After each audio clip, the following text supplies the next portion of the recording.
Can you start off, before we dive into more about the details of this conversation and how it impacts the industry that I'm in, how did you get started in this whole journey that you're on?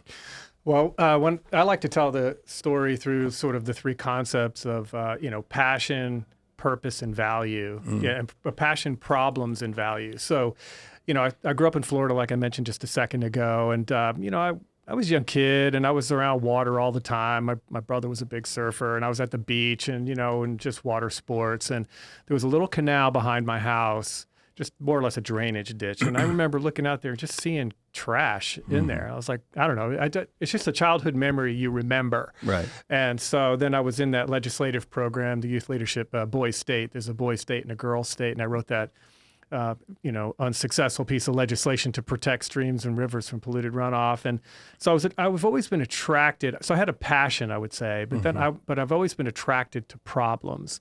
And I always say I love other people's problems, and it's good because it always sparks great conversations. But so I went to college, got a degree in environmental engineering. It was one of the earlier universities to have the program. So I would say classically trained in air pollution, water, wastewater, solid waste management, and policy. And so coming out with an engineering mindset, and I started to really move toward more strategic problems. So I did a lot of watershed work, which is multidimensional. You got to look at policy, infrastructure, planning, community components. It was very multivariate back then, and I just had a mind for that kind of stuff. And then over time, and I could talk more about how we approach some of the problem sets. But then I started to realize how much value could be created with a more strategic approach. And so if you look at like corporate sustainability programs today and the evolution they have gone through, they started out mostly as philanthropic components, adjacent things bolted onto companies. But as you started to really bring more sophisticated business thinking, you realize that this can be something that's designed to be supportive to the growth and profitability of a company in a way that creates financial value, other forms of value, but that intangible value in a world of brand and reputation and social media, like being a good steward and doing the right thing has some of that intangible value too. So my mind went from passion to problems to, more of this value creation. And so that's a lot of the theories that guide my thinking today. When you first entered the workforce with that in mind, the organizations that you were working with 20, 30 years ago. Yeah. Was this an idea you had to introduce to them, or were they like they're curious, but nobody was particularly, I shouldn't say nobody, I don't know, but I don't remember anybody being particularly sophisticated around this idea. So when you first got started, was it, the sky is your palette, or was it, here's your stapler, here's your phone, sit in this spot and make us sustainable? What was it like? Well, folks who have been doing sustainability for as long as I've been doing it probably have a different origin stories because there was little pockets back then. I think I first heard the word in the late 80s. But for me, there were some regulatory programs that were multivariate in the way I described it. So watershed management, there was very technical terms, total maximum daily loads and watershed protection plans and watershed assessments. These were all things where, regulators began to see that there was trouble in the environment that was going to affect long-term water supplies and just, public safety and health and all of that. So I wound up, and I've got a degree in engineering, but they pretty quickly took my calculator away from me. And they said, who is this guy? Right. And I was like out in space with, Right. And I was just a guy that could really see, a lot of these different components, and I could see the patterns between policy and technical. I just had a natural mind for that. So I was able to get onto some of those projects and thrive, and working under some great mentors back then that, would help. So that was my story. And then I was able to work on a range. I got lucky in a way because I was able to work on the big watershed components, and then I was working on air stuff, and then I was working on more community related things. So I started to get these different inputs, and it started to shape my mind toward these more integrated solutions, which we talk about technical and social.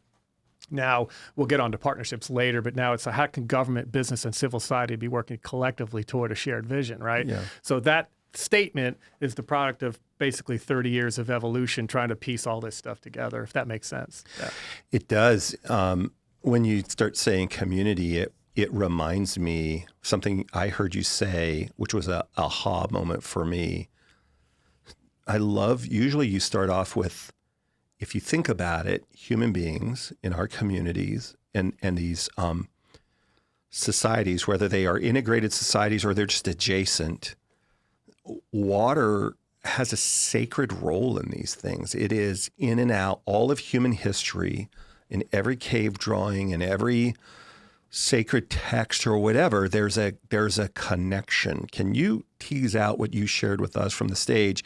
And I think it's one of those times where people sort of put down their devices and sat up, because a lot of us hadn't really thought about it from that perspective. Yeah, that's good. Yeah. Just, I remember I was years ago, I tried to write papers and things, and I was telling a buddy of mine that I was writing a paper on water, and he was like, well, I hope it doesn't compete with my paper on drywall. Like, he just thought it was like equally interesting, and I was like, well, I don't know. I haven't studied drywall, but if you got into it, it's cool. But most people have not taken a moment to truly appreciate how pervasive water is into basically the human experience, right? And I'll go through a couple of examples to kind of give you some color there, but we'll land on something that I think is very relevant for the business world. So this is going to sound philosophical and existential, but it will get business relevant. So let's start with the basics. We need hydration every day to drink, right? It is a part of our thing. Your brain is 70% water, your body's high water, 4 or 5 days without it and you're going to perish. Right. So, and then the hygiene component, right? We get up every day, we take showers, we wash our food, we wash our kids. And so hydration and hygiene is a big component of our health. So that's like fundamental. Then you start thinking about, okay, well, like the electricity, the photons that are coming out of the light bulbs that are hitting our eyes right now required water to come into existence. The food that we eat, 70% of global water use is used to produce food, agricultural production. Most products that we buy, most things that we eat, all require water in order to be manufactured and to come into existence. So it's just pervasive to our energy, our food, the products we buy, it's everywhere. The dependence is total. And then we get to some of the things that you're talking about, right? So water is a component of spiritual rituals for most faith, whether Christian baptism, Islamic and Hindu ablution, and other faiths. They all use water in some kind of sacred way. We convene around it, right? We like to fire up the grill here in the South and sit around the pool or the lake or whatever, or the river or the ocean. And so it's part of our social infrastructure. It's inspirational to us. And when we may have a sort of an American developed world mindset, but then you get into some of the emerging and developing economies, and they use water every day for their basic economic prosperity, right? Growing things and whatever. So the connection is total, and so that means that water is a technical problem or opportunity. It is a philosophical one because there's the human right to water, and there's been some strategic, geopolitical problems and water wars around the world. I think I read in Jimmy Carter's book that the formation of the PLO was the result of, Israeli diversion of water from Palestinian lands. And, it sparked, geopolitical stuff. So it's part of our geopolitics as well. So, yeah, I think, understanding that, and then it's what industry needs to understand and business generally needs to understand is that, in places where there's plenty of water and there's not really a risk to sustainability or the supply reliability for all the related needs, that's fine. But when there is constraint, when there is challenge, when there is short-term shocks into the system, the socio-political reactions can be incredible. Yeah. And they can really bite hard. So that's why I always advocate for companies of any import or any kind of water dependency to have really well-designed water stewardship strategies that contemplate the strategic, the operational, and the reputational components, and find use those tools to develop the strategy that makes the most sense for your enterprise. And don't just think in terms of risk mitigation. There's an opportunity to really give your brand and your company reputation and the culture of your company greater purpose, which is also really important today. And the reason why people put their data in a data center like ours is because they trust that we are operationally mature. We have a standard operating procedures. We have a method by which we do it, and then we're able to demonstrate discipline that we do the method against the standard, and then we have a third-party group, one of the big ones, come in and evaluate us. So we have governance around those attestations. And they want to see it. They don't just want to see our design. They don't just want to see what materials. They want to see all these things. So we incur trust. What we've learned, or no different than if you're having a bridge built or something. Over the last 10 years, what grew up, what began as we'd like to see has become a you shall produce or we're not doing business with you. What is your plan around, in this case, we're talking about water, but any of these natural resources? I don't want a marketing phrase about stewardship. Yeah. I want real governance around these things. And that's how we've incurred trust. I got to imagine with Ryan companies or some of the organizations you've worked with before, that's become more and more of an imperative as well.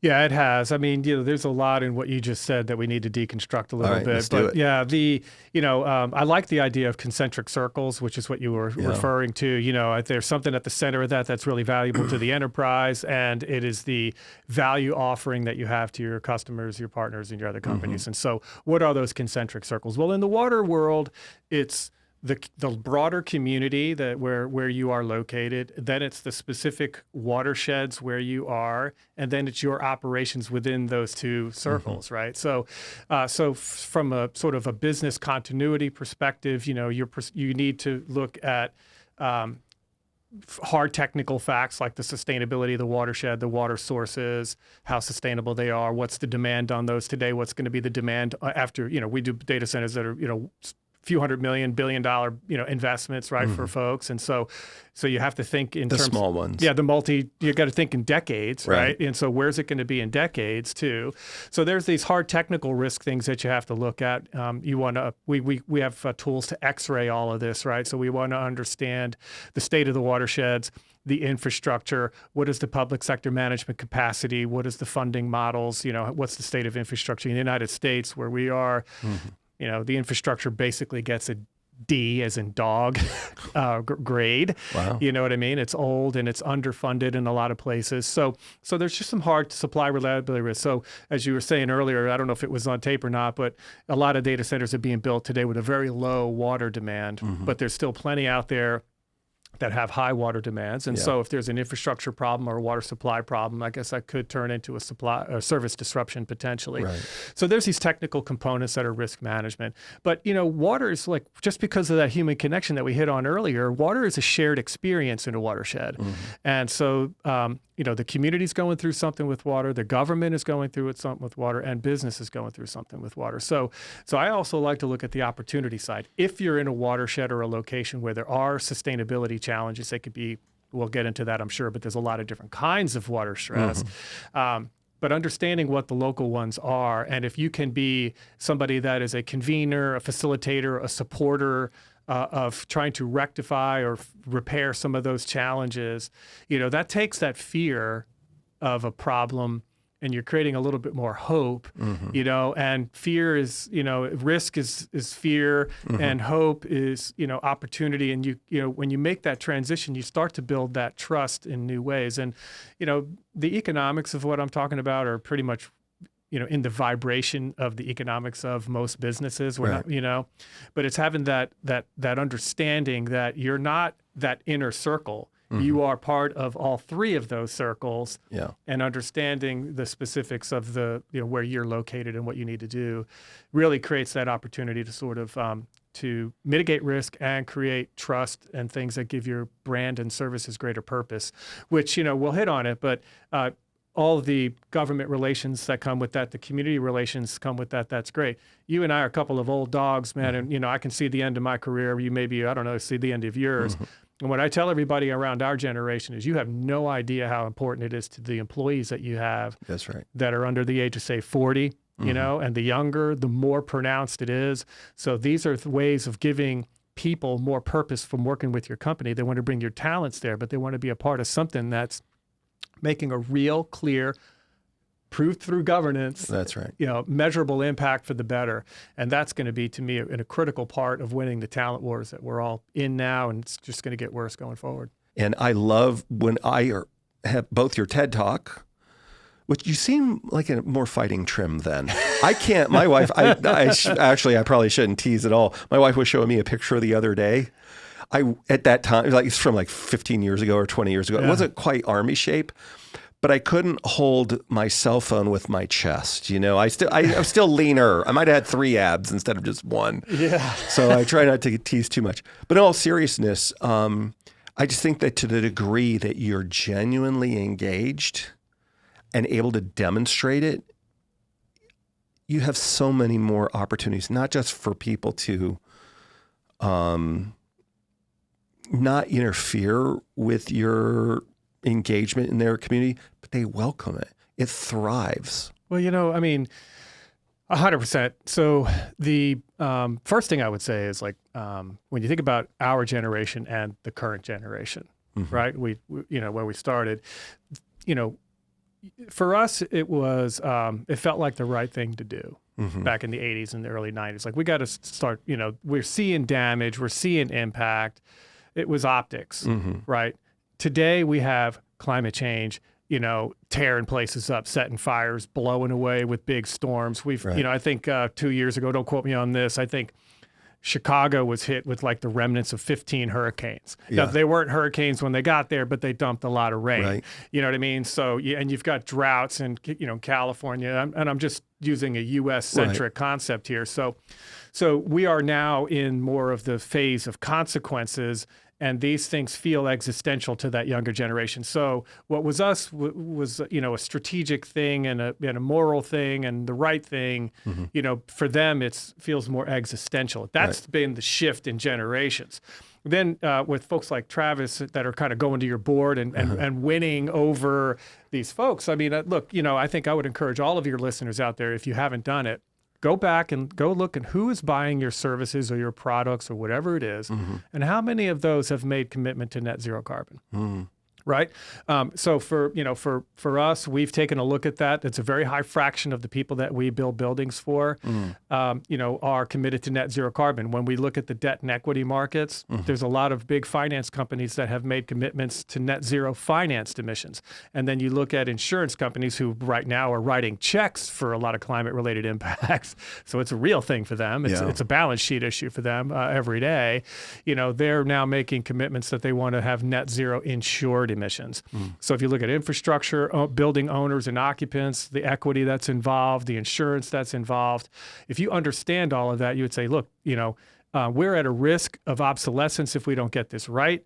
And by the way, let's not worry about the risk. Let's look at this opportunity, man. If we can chart a path to show folks that we can deliver high reliability services and goods in ways that are mitigating climate impacts, restoring watersheds, and we're doing that in ways that are adding value to the local community. You know what I mean? Like, isn't that what you want to be? Yeah. And and then just kind of completing the circle. Not only is that good for business, it's also good for attracting and retaining the best talent for the next generation. Yeah. So, I mean, you can just go on there. I mean, then there's playbooks on how to do these kinds of projects in a diligent, thoughtful, considerate way.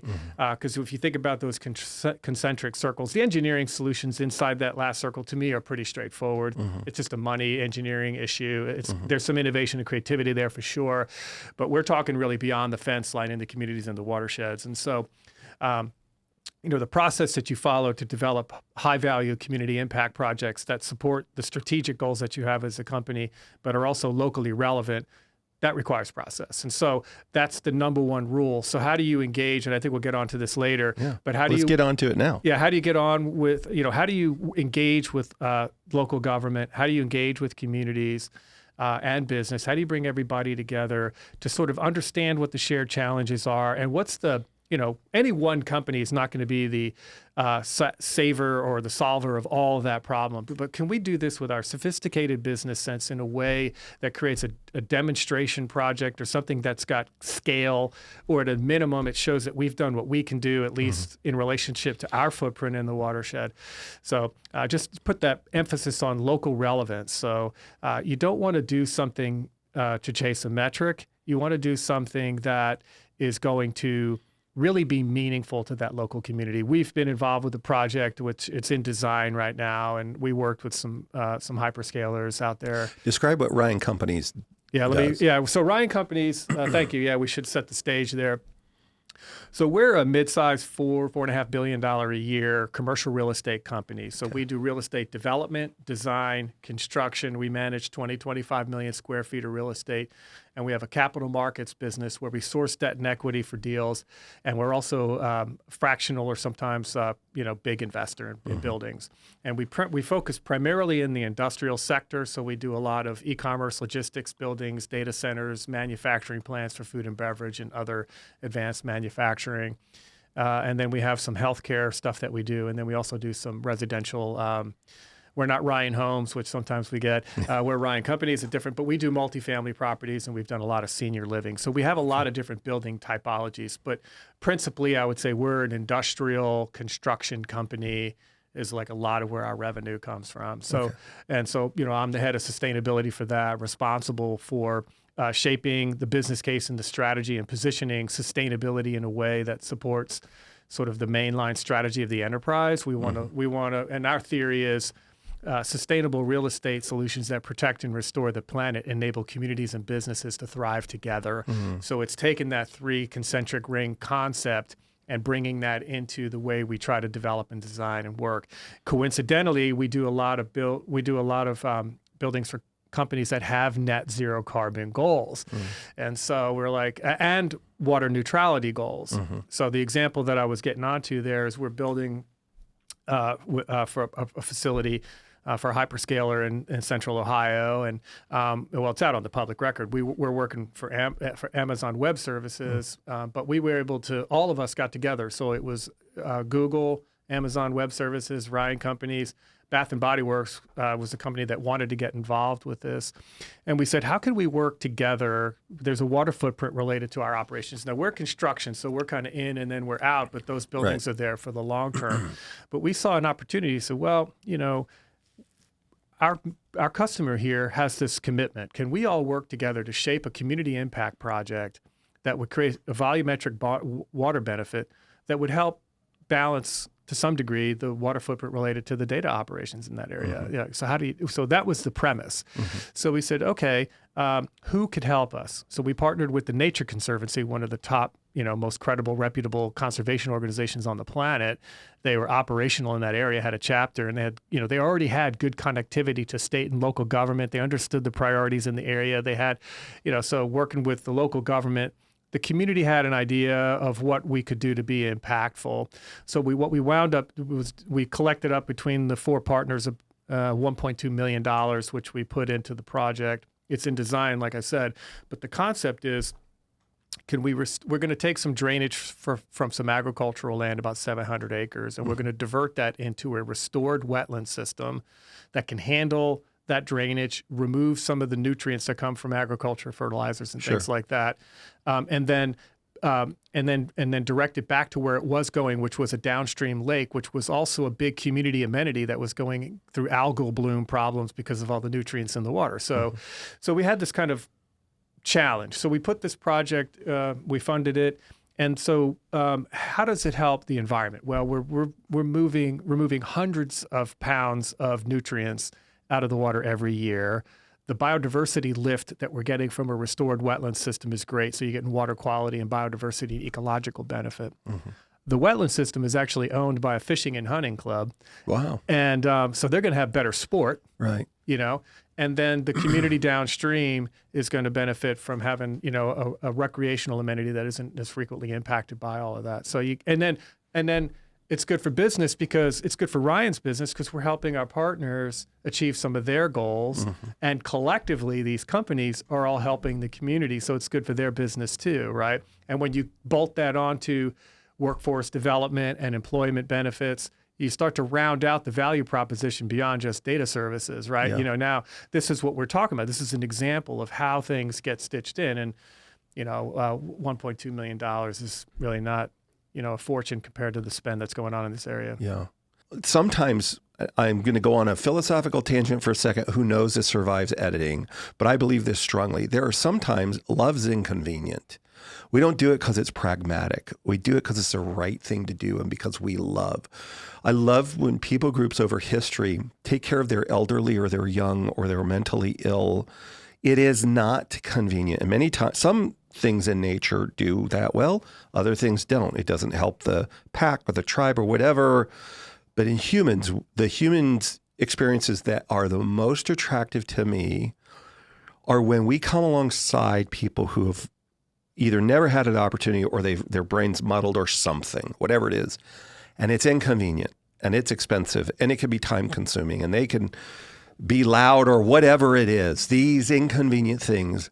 But through love, we step in both in the micro as individuals and macro as a community, and we take care of these people. I think that's the greatest expression of whatever your faith or non-faith expression, moral view, humanist view, faith view, whatever. When we do that well, humans flourish.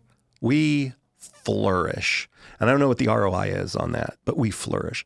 And I think in the same way, to whatever degree a non-organic thing can do, but when humans come together in these systems and they do these things, what I thought, the other part that I thought was really cool was there are leaders in those organizations, Ryan Companies, Amazon, the nature folks that didn't see each other as obstacles or whatever, at least not wholly, but how do I work together with these groups to bring about a greater good? And I don't blame a community. We go into communities that have trust issues. They've either heard things or they experienced things, hopefully not from us, that were inconsistent with what we're articulating here. And they're scared. And so to the degree that whether it's the board, well, we're a private organization now, we're still pretty small, all things considered, in terms of our flat organization. But when you can get a hyperscale, large, complex entity that is given the courage to executive leadership to make decisions like this, even though it's $1.5 million, I don't care if it's a smaller number or a larger number, but they're willing to engage for all these reasons. And the local groups, sometimes that might, you might not see them as likely allies, but they ally together and then they have an output like what you're describing. It's, I'll go back to that word of love. I just think it's beautiful even in these inorganic things, doing it, executing it out. And in whatever else we're going to talk about today with water or any of these other natural resources or the spirit of human beings that are working in these places and their wellness, that should be what we're for. So yeah, I mean, there's a few themes I want to kind of tease out of that. Do it. One is from the philosophical to the strategic, and the evolution that has occurred there. But I want to come back to sort of this love concept, which I would say in the vernacular of business, that's your brand. Right. That's your brand.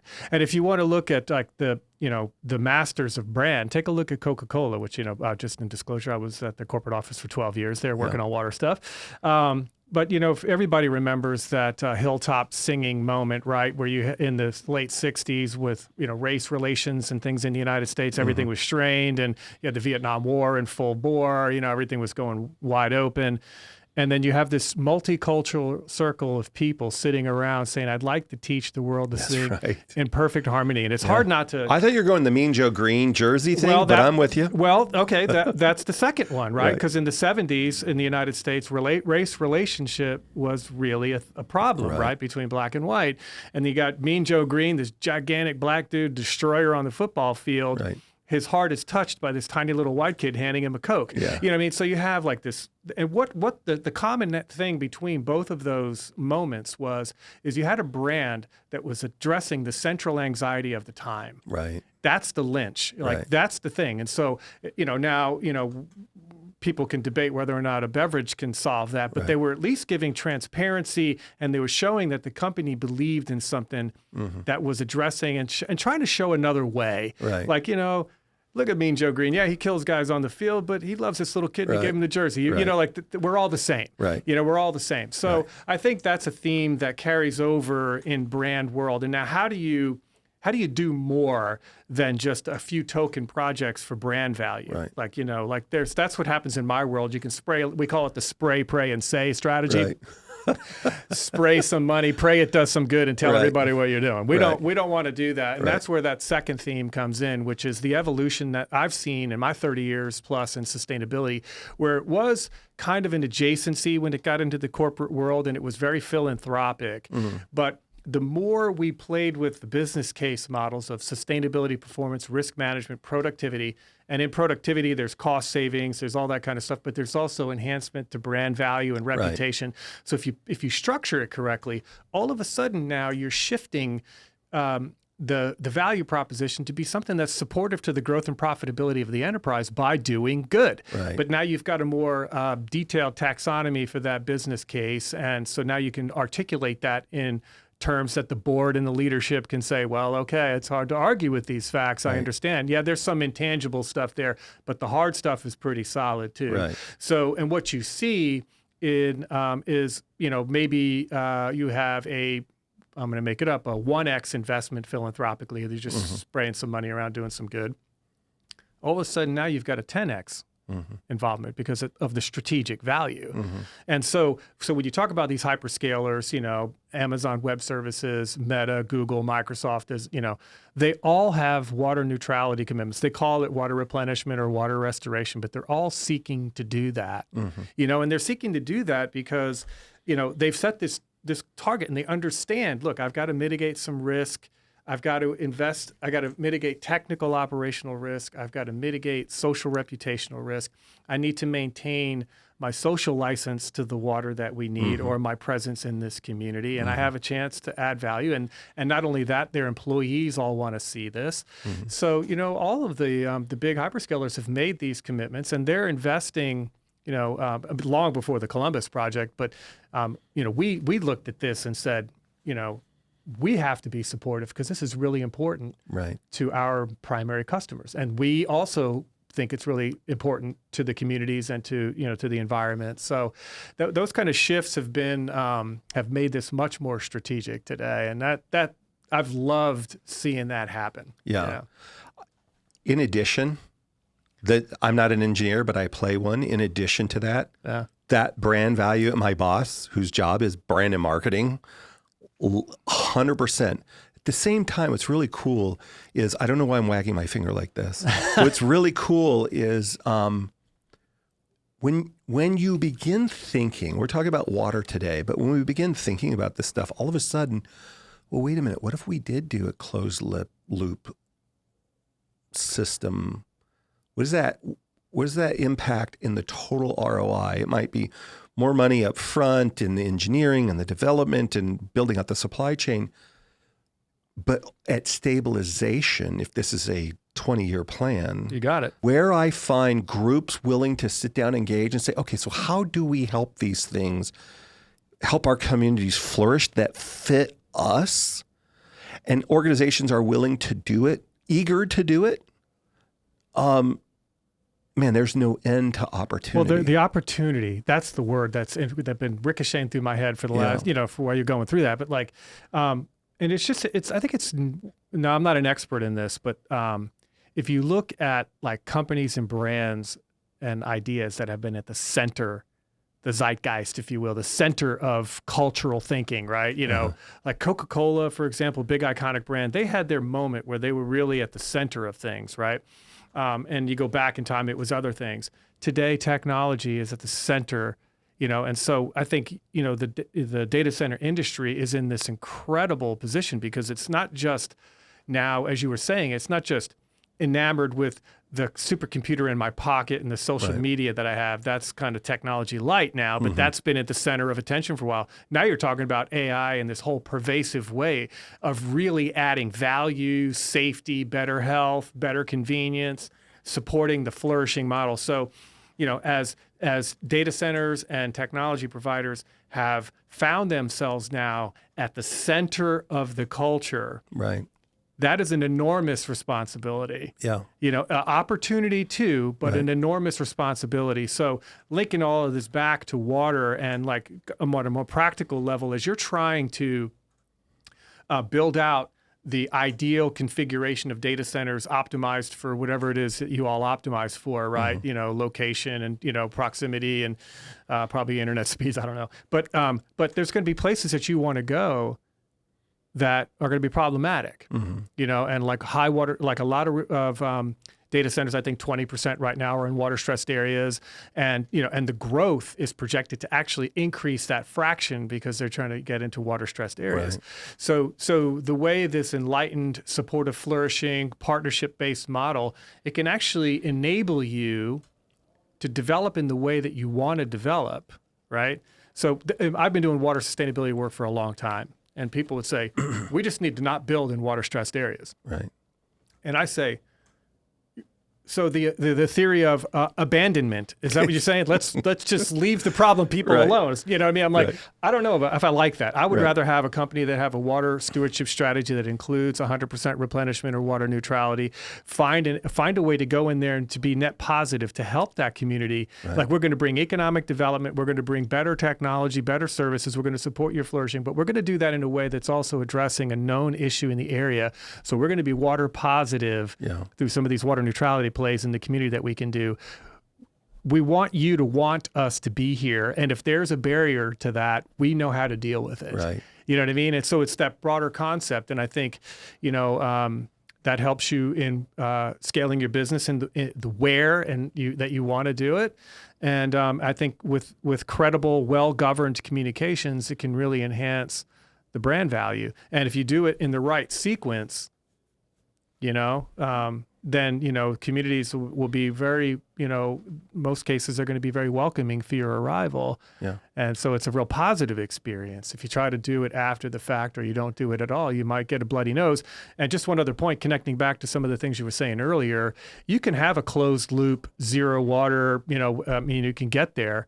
But if the public perceives something, I've just been involved with enough water risk events around the world to tell you that public perception does not follow technical lines. Right. And geopolitical things don't follow technical lines. And so you've got to be, a little bit, if the engineers are out there saying, well, we don't use any water or we don't use a lot of water, like that's not going to fly. Right. It's just not going to fly. If the community is in an area where water stress is a problem to their day to day, and they perceive something, it's going to be very hard. You're better off going in and saying, well, how can we help? Look, we built data centers for a long time, and that was always fine. Here's what we're doing, right. and here's why we're doing it. And that was there was no, you're not important. Like, it didn't even occur to us because we were just following the regular conversations, how things have always moved, sure. But when you have a data center or something like it, much smaller than they are now in many cases, and every 3 years, 5 years, that's just progress. It's not a big deal. When in a matter of months, 10 of a size and at a speed and all that disruption comes up, the old method of communicating no longer works. Not only does it not work I think you're going exactly with this, or at least you're teasing it out. Now, when you go talk to Middletown America, and they see and hear what's happening, what they imagine has happened in other places, and so many of us have had to say, okay, hold on. How do we get much better at having this? Because we do believe it's for human flourishing. We do believe it's for good. The project you talked about in Ohio, 100% agree in that. So how do we start with how can I help you? What's on your heart? How can I understand you before I try to be understood? Yeah. I'm sorry for interrupting. Please. No, that's good. I mean, I think we have to recognize a few systems things that have changed, and you just hit on one, which is the size of these buildings and the scale is getting bigger and bigger and bigger. So it does have a more impact during construction, and it has more of an impact long term. Right. Right. Combined with the climate change. and some of what it's doing to locations with, wildfires and floods and droughts and big heavy storms and, remnants of hurricanes hitting Chicago. I mean, there's just a lot of changes that have happened in that system. Yeah. So, but the word that was going through my mind as you were talking is about empathy, and it's about not having that one-dimensional perspective, and seeing, really, you need to see this as a two powers that are in balance with each other that have to work it out. It's not a power imbalance. Absolutely You know agree. what I mean? And so part of that has to do with validating the emotions and the opinions of folks. You have to validate that, and that requires empathy to get in there and understand it. So that's a little philosophical. No, I love it. You got to understand what people are going through, and you can't tell them what to feel, and you can't tell them what's going to make them feel better. Yeah. Like that is a thing where you have to, True. you have to, that's why the process that I was mentioning earlier of early engagement, understanding, a little bit of discipline to sort of like real material improvement. So there's some art, diplomatic skills that come into that.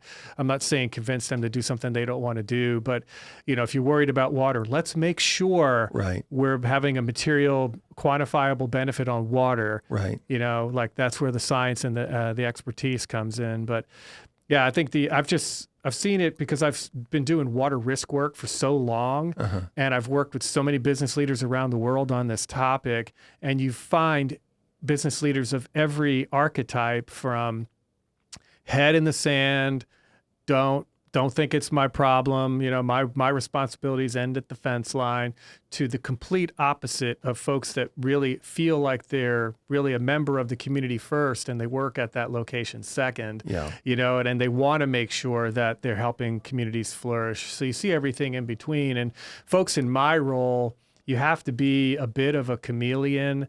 I always tell everybody I speak 5 languages. I speak supply chain, I speak senior leader, I speak community, I speak NGO, I speak finance. These are all, different languages, and so I have to meet them where they are to try to And you have to be able to translate 100%. the NGO to the finance, to the engineer, to the, right? It's not just... Like you have to be, you have to understand the new, like not just the word for word translation, but the idea to idea, so that you can convey across audiences. Well, I talked to as I mentioned at the beginning, I can see the end of my career. I'm going to be working for a while, but I can kind of see the end. And so I have a real passion for talking to the younger sustainability professionals out there, and, there's a skill that they have to develop, and I just encourage them to focus on their emotional intelligence as much as their technical capabilities and their strategic thinking, and just to say, look, when you're talking to people, first of all, don't tell them what you want to say. You have to understand the business that they're in, what responsibilities they have as a leader. What is he or she being held accountable for? What does the business expect from her, or him? And so, and then you have to level your game up. You know what I mean? And you have to come in and say, okay, now I have to understand your world, and then I have to kind of clip the puzzle piece to slot into your world in a way that's going to make sense to you. And if I do it with the right process, it's our idea. Right. It's not manipulative. It's not manipulative. So the thing that I try to encourage them is don't be, take your passion. I mean, we're all passionate about things. That's a good thing. But set it aside, and let's get your rational thinking put in, get your empathy up, and understand that. I would say in the world, I don't know how we got onto this, but in the world of sustainability, I always say that 60% of your stakeholders are going to be highly susceptible to a compelling business case. Now, maybe that number goes to 70 now. What do you mean by that? Well, in other words, if you can speak to a business leader and you're trying to make that organization decarbonize or invest in water neutrality, be more sustainable, you have to bring that business case to them. You have to explain it to them. You have to articulated in terms that they understand. So that's where I go back to sustainability, performance, risk management, productivity. I have models that I use to communicate with business leaders, to explain to them. And I build out the compelling business case. I said, here's why you want to do this. There's some things you may not be aware of. There's things that you do. Let me run through this whole business case. Let me explain exactly why we need to do what we're doing. So, that's the compelling business case component. That's probably 70% now. I think maybe it's even getting better. Then you've got probably another 20% or the most, all the rest except for 1% that are going to do it because they have to. Right. So if you can get the compelling business case, and that's the most important, and you get it integrated into the strategy of the enterprise, and then you start to build out the executional phase of that strategy and integrate it into the business, which is the real sweat of people in my jobs, heads of sustainability, is how do you integrate it into the business? Once it gets into the decision making and into the governance and the measurement, tracking, and the reporting of an enterprise, you've kind of gotten it. So now folks are going to do it because it's part of the management structure and decision making of the enterprise. And then I always kind of colorfully describe that 1% out there, the kind of the silent knife fights in the far corners of the organization. You got to go deal with those dudes, but that's a different problem, Yeah. So you got to just, that's a political problem usually. But just a little related point to that, for folks out there in sustainability, or people that don't. Maybe this is a better comment for people that don't live in the world of sustainability and do what I do. It's the only job that I can think of off the top of my head. I'm sure there are others.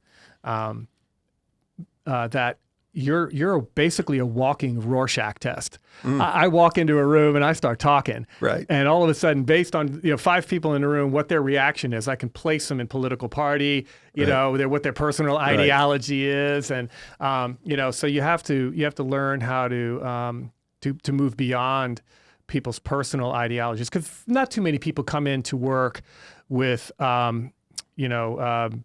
reliability as a part of their personal ideology. Right. You know what I mean? Or some engineering designer chip or something. Right. No. But like my world, it's like it invokes people's, personal philosophies and politics too. Right. So I've always maintained objectivity and tried to get people to focus on business case and the relevancy to the enterprise. Let's debate, but let's debate on the facts. Right. And so I found that that's been the biggest shift from the philosophical to the strategic. And that's why, just bringing it together a little bit, that's why I think folks in your job and the data center world and in this more digital technology and, in the pervasive way that it's going, it's your moment. Right. Because you're at the center of culture. Right. And it's hard to conceive right now, but that will not always be the case. Yeah. That's true. That will not, something else is going to come disruptive that's going to divert and will replace you at the center of culture for something else. And so, it's probably a once in every generation or two opportunity. And I just think that I get excited for the data center world and what they mean, for that flourishing. Right. But there are some environmental things that we need to be doing to decarbonize that, to make it more water sustainable, and to make it a little bit more, supportive to the community and the environment, which a lot of the companies are doing a good job on. But yeah, it's not going to happen accidental. I think if anybody picks something up, it's not going to happen accidentally. And our favorite Spider-Man quote, right? With great power comes great responsibility. Yeah. In history, and your neighbors for that matter, when you find yourself in the middle of opportunity, I started to say maelstrom, but let's just say opportunity. Yep. Even if you're imperfect in your pursuit of serving the opportunity, if you truly choose to serve, I'm an organization and I know that being a good neighbor and being a good steward of resources, natural resources, human resources is important. There's some playbooks out there, but let's borrow from the best and put it together. Put together a plan. Put together people that have the aptitude and the attitude. Support it with your leadership. Have those people go to industry event, whatever it is, like get connected outside of just your ecosystem. Totally.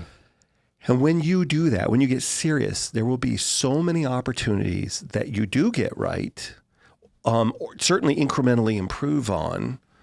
And that, I think so often we're looking for the Hail Mary or for just get a first down or whatever sports metaphor we want to use. Yeah, I love that. And I think, there's a little bit of a duality that I've been spending some time to try to resolve, and you feel free to call me out on it. But like on the one hand, I'll argue that companies that are more sustainable are going to have a competitive advantage. I just think, given those trends in net zero carbon goals, with and just Right. where people going and the talent, winning the talent wars, I think it is a competitive advantage. But on the other hand, I think for industries, it also is largely a pre-competitive issue, right? Because if one data center company has a big black mark on it over water, it's going to hurt you. Right. You know what I mean? It creates a perception around industry. So there is a place for collaborating on these things as a sector. And I'm a big believer in that. Last year in 24, around Earth Day, we published a construction decarbonization and climate reporting playbook. We convened the heads of sustainability for a bunch of construction companies in the United States. We said, look, man, we got to get better. Right. We need a common approach. We need a process for allocating carbon footprint among project stakeholders. We want every molecule accounted for, but we also don't want to saddle one organization with carbon they really can't do anything about. It has to be fair. So we created a process, and then we created guidelines and tools and templates on how to measure, reduce, track, and report carbon so that we can have a common approach for the industry. Right. And everybody, we just sat back. There was looking at some reservations, like, I don't know, should I share with I said, I don't know, man, look, here's my argument. Right. PowerPoint has never won any wars. Right. Like, you could share your information. That's right. Paper just doesn't do it. Right. It's really the management commitment and the ability to plan and execute that becomes that. We're right now engaged in an effort that we're very excited about, a kind of a part two of that. I'm leading an effort right now, head of a steering committee for across the country, and it's probably about 30 different companies that are going to be involved, from big insurance and risk management, construction design, investors, equity, capital markets, tenants, big companies that occupy buildings. And we said, look, we need to create a common approach to climate risk management. We need a climate risk management playbook for real estate development and construction, that phase. Because there's a lot of attention on existing assets, but there's really no standard, harmonized, very sophisticated, common framework for how we factor all that in. And what you have right now is you have a group of different stakeholders that have different roles in the creation of a building, different time periods that they're involved, and they all have business models that have an intended value extraction for why they're involved. They're there to value extract, like they're all for-profit companies. Right. So, but the problem is that, the on the one hand, the insurance companies, they're like, okay, well, we have to insure all that. And if these folks aren't thinking about that, the risk profile is higher, the likelihood of an impact is greater, the consequences are going to be greater. So your insurance is going to be more expensive, or maybe I have to curtail your coverage. And so these become real business issues. And so we said, how do we create a process where we can get all of these different partners to kind of think a little bit more holistically, and then how do we then return value to them, with the bigger picture in mind.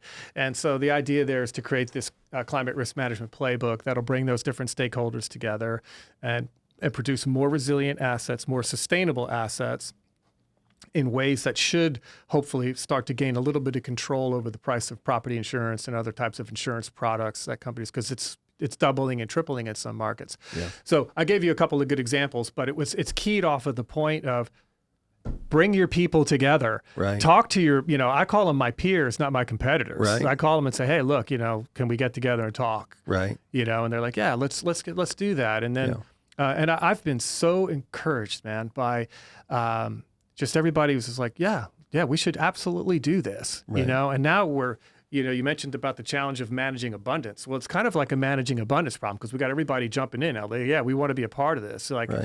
Because they see the value and they appreciate the camaraderie and working together. I don't know. It's just a good way for for us to accelerate and improve the efficiency, effectiveness of where we're trying to get to. I think that's really important. And when we're talking about buildings, we typically plan for a 60-year minimum lifespan for a building. So the long view is appropriate. In the commercial real estate world, it can be a challenge because you have short asset hold times. The one thing about buildings I always explain to people, and I don't think, QTS is this way, but, it's a supply chain that puts buildings into existence that businesses and people occupy. Right. Fundamentally, that's what's happening. Right. But completely separate, but totally integrated, I guess, if they can follow. It's a financial investment sector. You know what I mean? Yeah. So it's kind of a unique animal that way. And so we're trying to sort of harmonize all of this into one collective perspective and say, look, don't think about a 30-month investment time where you're going to invest some equity and sell the building for a profit in 30 months and go on and rinse and repeat and do all of that. We got to think about, look, how do I make you more profitable as an equity investor by taking that long view? Yeah. So we're trying to find, we're not there, but we've started to sketch up some important innovation themes around, some new financial sort of strategies that would allow a short-term asset holder to take a long view. Right. You got to kind of break that. 100 years from now, one of the things that history is going to look back and say was how we built so many one-way material supply chains and we lacked circularity. Like you think about it, we extract from the natural environment or we synthesize from materials, we produce, we add value, we put whatever that product or material is into productive use. It reaches its end of lifespan and it gets thrown away. Right. That, and it's and many times when it gets thrown away, it pollutes. And it's not like a tree retreating back into the forest, and it's back to your circularity, and it brings nutrients and opportunity and whatever. It's kind of like we're going to look at that like you and I look back at the Romans drinking out of lead cups. Right. We're going to say they did what? Yeah.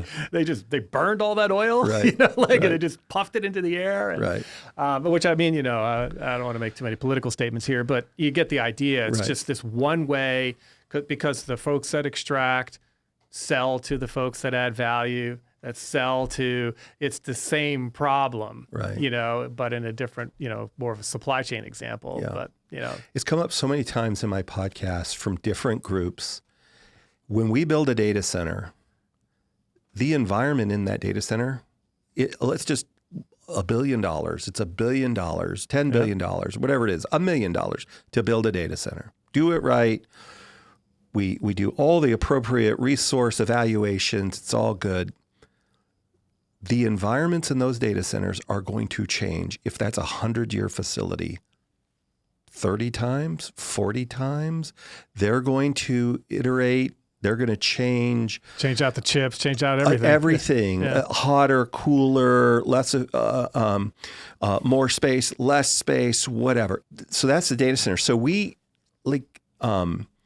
I think organizations that have the long game, what happens with our investors though, where we get their patience is our customers are signing long-term leases and they're the best customers on earth because they want that long game mentality. They don't know what it's going to look like in 10 or 15 years, but they know they're going to be in business doing something. We're not going to use less data.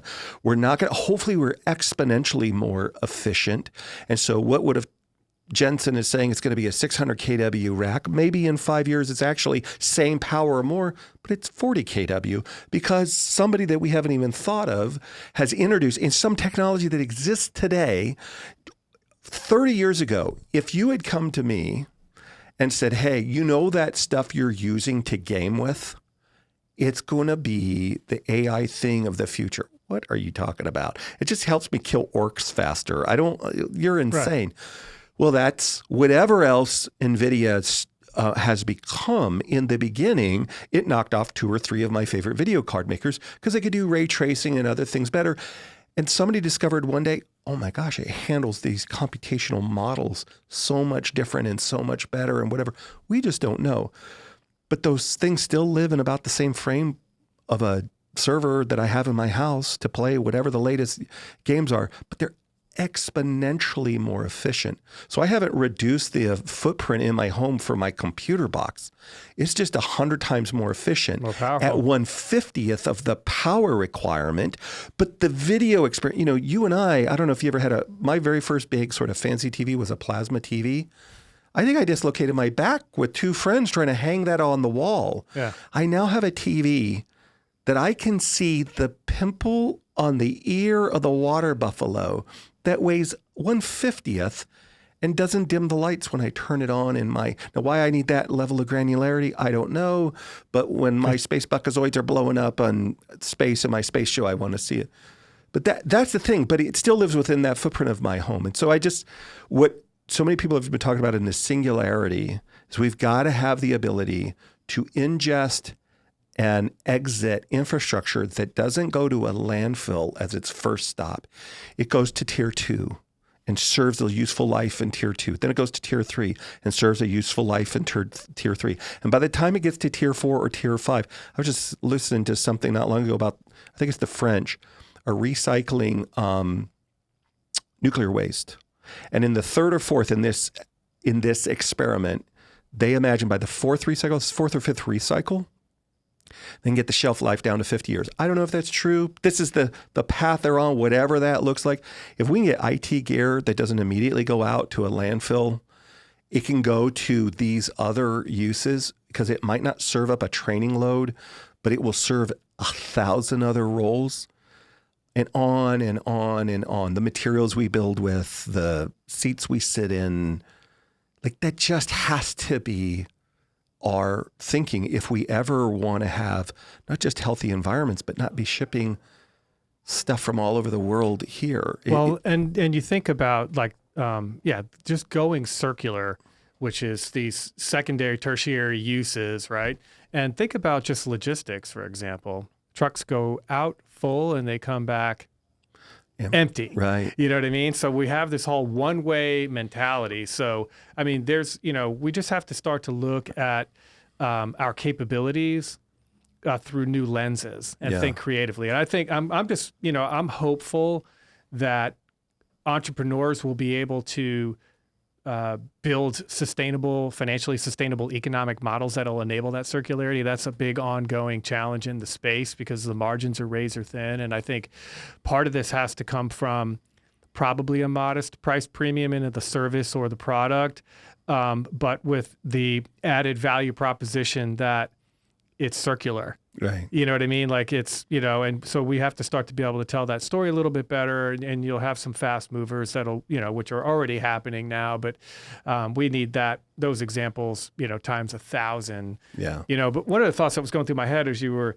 explaining that is how we innovate, around these kind of problems. And in sustainability, coming back to something that we were talking about a minute ago, as we engage with folks, I try to engage my business counterparts, like when we were creating our sustainability strategy, and I was on path to committing the company to achieve net zero carbon emissions by 2040, right? So that was the objective, and I had a compelling business case why, but the conversations were layered and they took time, and I would sit down with everybody and I would say, look, this is what we're thinking about. What scares you? What are you worried about? Or what has to be true for you to be supportive? Like these kind of patient conversations allowed me to get deep inside their heads to understand how we needed to shape the strategy and what we needed to do differently to make sure it worked for them. You know what I mean? And so now I'm really big on like this whole life cycle perspective, or total cost of occupancy, or however you want to talk about it for a building. It's how bringing that up and talking to everybody and say, well, how can we get you to do that? And how do we solve that problem together? And so we just talk about engaging people in the problems and creating solutions that reflect a shared vision. You see how that flowed off? I've said that 1,000 times, but that really is an important guiding principle. And for the folks out there that are not sustainability folks, that's how you can help your sustainability people. You know, is just say, okay, let me try to help you get there. Because there is a big opportunity for companies on carbon and water. If they ask the right questions. Now, hopefully they have sustainability leaders that understand how to drive strategy and business case and engage effectively, because the playbook looks very similar. And I've consulted to some big iconic brands on this, and now I'm leading this stuff. The playbook, the process is pretty similar, but the results are always very different. And so, getting the right fit for your organization first. So how do you go net zero carbon in a way that adds value to your enterprise and supports your long-term growth and profitability goals? How do you bring water neutrality and community impact and all that stuff in a way that supports the growth and profitability of the company? It can be done. You just have to have the right kind of approach.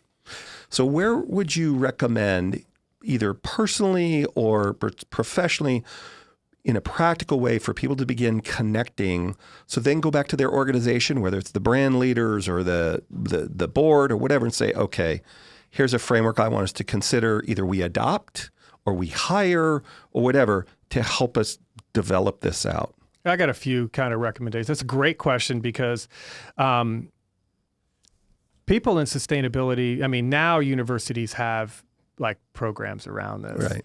I came up where it was more, you get beat up a little bit, make some mistakes, figure out what works, and if you stay resilient, you'll learn and you'll get better and you'll finally figure out. I like what you did there with resilient. Yeah. Just worked it back in. That's a pro. But how do you unlock and make things move forward? And the irony is, think about it just like every other business issue. It's not exogenous to the main sort of business process. So your business mind is useful here. Right. So what I would say is, you could say start with why, but I would probably say the same thing. But I would say develop the business case for your enterprise and how sustainability can mitigate risk and create new opportunities and support the growth and profitability. That's the central question. So there's a lot in that, right? So if you had to be choiceful, I would say start with decarbonization, look at water stewardship, probably bring in waste, in there, and then biodiversity. Those 4 topics. If you look at how they both present risks to your enterprise and opportunities to your enterprise, that would be the very first step, is to understand that. And for folks that haven't done it before, it takes a little bit of time, but you will then begin. You'll probably have 5 to 15 components of value that that are resonant with people that you're talking to. Step 1. Okay. Step 2 is going to be meet with the functional leadership within the company, the big leaders. I would say, probably director would be the lowest, and I'm dealing with, C-level and everything in between, SVPs, VPs, and EVPs, and just talking and saying, look, there's a compelling business case. We need to shape a strategy together. And, what about this is concerning you? What is appealing to you? What is your advice? What's going to be critical to success here? So I'm trying to pull you in to a co-creation process. So now I'm getting you engaged in the opportunity and the problem. So it's a facilitation. Right. So I'm gathering information, and then I go off and I reshape all of that into something that the business will understand, and then these become the strategies and the frameworks that you're going to use. And then the big thing is, I always tell everybody, man, if we can get 5% better a year, we'll be world class. Right. If we can just improve 5% a year. So I'm not asking you to go net zero by 2026. I'm saying let's just what's the next logical incremental step. But the last I could go on for hours here. I'm working on a book. I'll never finish. But the last thing I would say is, as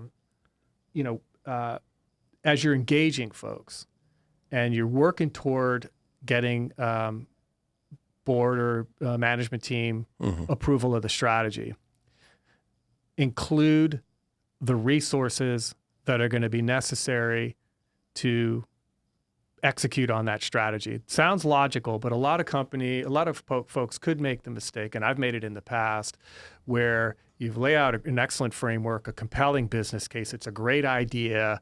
You can even make a big sustainability commitment of some kind. And then you could find yourself with a commitment, but you're like scrambling for the mandate and the resources. Right. You know what I mean? So you want to make sure that you say, look, I'm making it up just for illustrative purposes. Look, if you approve this strategy, the minimum buy-in here is 5 million. We're going to need 6 people. Right. We're going to need a technology support for all the IT components, and we're going to need an environmental policy that you have to sign.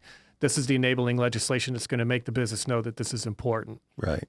So this is a business strategy and it's a business decision. Right. You know what I mean? So that would be my advice to folks just getting started is really to figure out how it helps your company's prosperity and engage people and bring them along and make sure that you have at least the initial set of resources you need to make a gameful start of it all. And then it'll take care of itself. And we'll have a link to your LinkedIn profile. So if they have any follow-up questions, they can shoot you a note. They always can. And I do. And I mean, I know this is out in the public domain, but I do have network meetings all the time. And, I'm a big believer in that. And I learn from them too. So it's not a one-way thing. I mean, people in different roles, I always learn. So I'm a pathological networker. So there's no problem there. Well, Joe, we've talked for a minute. I appreciate it. We had a great conversation. Thanks for coming on the show. Yeah, well, I really appreciate it. Thanks for giving me the opportunity to be here and to give this subject some airtime. We need to be doing more of this stuff, so I really appreciate it. Thank you. Yeah, my great pleasure. Hey, y'all, if you enjoyed that conversation, hit the like button, and if you loved it, hit that subscribe button. We'll see you next time. Have a good one.